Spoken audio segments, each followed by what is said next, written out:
ರಾಜ್ಯದ ನೂತನ 5 ರೈಲ್ವೆ ನಿಲ್ದಾಣಗಳ ಲೋಕಾರ್ಪಣೆ ಇದೆ. ವರ್ಚುವಲ್ ಮುಖಾಂತರವಾಗಿ ಪ್ರಧಾನಿ ಮೋದಿಯಿಂದ ಲೋಕಾರ್ಪಣೆ ಕಾರ್ಯನ ಮಾಡಲಾಗುತ್ತೆ. ಬಾಗಲಕೋಟೆ, ಧಾರವಾಡ, ಗದಗ, ಬೆಳಗಾವಿಯ ಗೋಕಾಕ್, ಕೊಪ್ಪಳದ ಮುನಿರಾಬಾದ್ ರೈಲ್ವೆ ನಿಲ್ದಾಣ ಲೋಕಾರ್ಪಣೆ ಆಗುತ್ತೆ. ಅಮೃತ ಭಾರತದ ರೈಲ್ವೆ ನಿಲ್ದಾಣ ಯೋಜನೆ ಅಡಿ ನವೀಕರಣ ಮಾಡಲಾಗಿದೆ. 16.06 ಕೋಟಿ ವೆಚ್ಚದಲ್ಲಿ ಬಾಗಲಕೋಟೆ ರೈಲ್ವೆ ನಿಲ್ದಾಣ ನವೀಕರಣ ಮಾಡಲಾಗಿದೆ.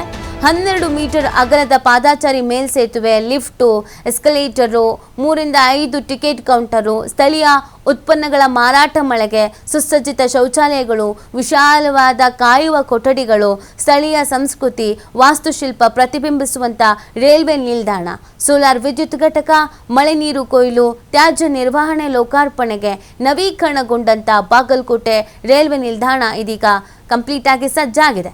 ಈ ಕಾರ್ಯಕ್ರಮದಲ್ಲಿ ಭಾಗಿಯಾಗ್ತಾರೆ ಕೇಂದ್ರ ಸಚಿವ ವಿ ಸೋಮಣ್ಣ ಕೂಡ. ಇವತ್ತು ಅನೇಕ ಕಾರ್ಯಕ್ರಮದಲ್ಲಿ ಪ್ರಧಾನಿ ನರೇಂದ್ರ ಮೋದಿ ಅವರು ಭಾಗಿಯಾಗ್ತಾ ಇರೋದು. ವಿಡಿಯೋ ಕಾನ್ಫರೆನ್ಸ್ ವರ್ಚುವಲ್ ಮುಖಾಂತರವಾಗಿ ವಿವಿಧ ಕಾರ್ಯಕ್ರಮಗಳಿಗೆ ಚಾಲನೆಯನ್ನು ನೀಡ್ತಾರೆ. ವಾಯುನೆಲೆಗೆ ಭೇಟಿ ಕೊಡ್ತಾರೆ. ಅನೇಕ ಕಾರ್ಯಕ್ರಮಗಳಿದೆ ಇವತ್ತು. ಸೊ ಪ್ರಮುಖವಾಗಿ ಪ್ರಧಾನಿ ನರೇಂದ್ರ ಮೋದಿ ಅವರು ವಿಡಿಯೋ ಕಾನ್ಫರೆನ್ಸ್ ಮುಖಾಂತರವಾಗಿ 103 ಪುನರಾಭಿವೃದ್ಧಿಗೊಂಡಂಥ ಅಮೃತ್ ರೈಲ್ವೆ ನಿಲ್ದಾಣಗಳನ್ನು ಉದ್ಘಾಟಿಸ್ತಾರೆ. ಈ ಉಪಕ್ರಮವು ಕರ್ನಾಟಕದ 5 ಸ್ಟೇಷನ್ಗಳು ಸೇರಿದಂತೆ ಒಟ್ಟು 18 ರಾಜ್ಯಗಳಲ್ಲಿ ಪ್ರಯಾಣಿಕರ ಸೌಲಭ್ಯಗಳು ಮತ್ತು ಸಂಪರ್ಕವನ್ನು ಹೆಚ್ಚಿಸುವ ಗುರಿಯನ್ನು ಹೊಂದಿದೆ.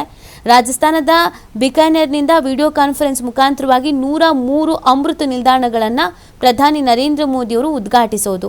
1100 ಕೋಟಿ ರೂಪಾಯಿಗಳಿಗಿಂತ ಹೆಚ್ಚಿನ ವೆಚ್ಚದಲ್ಲಿ ಅಭಿವೃದ್ಧಿಪಡಿಸಲಾದಂಥ ಈ ಮಹತ್ವಾಕಾಂಕ್ಷೆಯ ಯೋಜನೆಯು 18 ರಾಜ್ಯಗಳು ಮತ್ತು ಕೇಂದ್ರಾಡಳಿತ ಪ್ರದೇಶದಲ್ಲಿ 86 ಜಿಲ್ಲೆಗಳನ್ನು ವ್ಯಾಪಿಸಿದ್ದು, ಅಮೃತ್ ಭಾರತ್ ನಿಲ್ದಾಣ ಯೋಜನೆ ABSS ಅಡಿಯಲ್ಲಿ ರೈಲು ನಿಲ್ದಾಣಗಳನ್ನು ಆಧುನೀಕರಣಗೊಳಿಸುವಂಥ ಗುರಿಯನ್ನು ಇದು ಹೊಂದಿದೆ.